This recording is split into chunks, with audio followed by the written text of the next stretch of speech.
বর্তমান সময়ে সব কিছুর ভিতরে আসলে ভেজাল থাকে, মাছ মাংস কোনো কিছু খেয়ে তৃপ্তি পাওয়া যায় না। তাই ভাবতেছিলাম আজকে স্পেশাল একটা ভর্তা তৈরি করব। তো দেখতে থাকুন পুরো ভিডিওটা, আজকে আমরা কি ভর্তা তৈরি করি। আসসালামু আলাইকুম সবাইকে, নতুন একটা ব্লগ ভিডিওতে আপনাদের সবাইকে স্বাগতম। যারা যারা আমার চ্যানেলটিতে নতুন আছেন অবশ্যই আমার চ্যানেলটা সাবস্ক্রাইব করে দেবেন এবং ভিডিও ভালো লাগলে লাইক কমেন্ট করে দিবেন।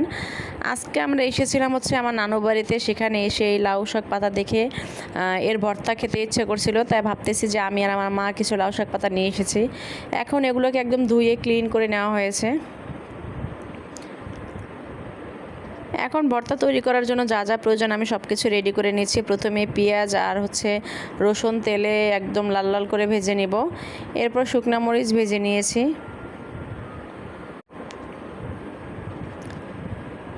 এখন এই কড়াইয়ের ভিতরে অবশিষ্ট যে তেলটা থাকবে সেই তেলের ভিতরে আমি শাকটা সেদ্ধ করে নিব। উপরে একটু পরিমাণ মতো লবণ দিয়ে নিয়েছি, আপনারা চাইলে আলাদাভাবে সেদ্ধ করতে পারবেন। ভালোভাবে সেদ্ধ করা হয়ে গেছে। এখন আমি পাটার উপরে সব কিছু নিয়ে সাজিয়ে নেব।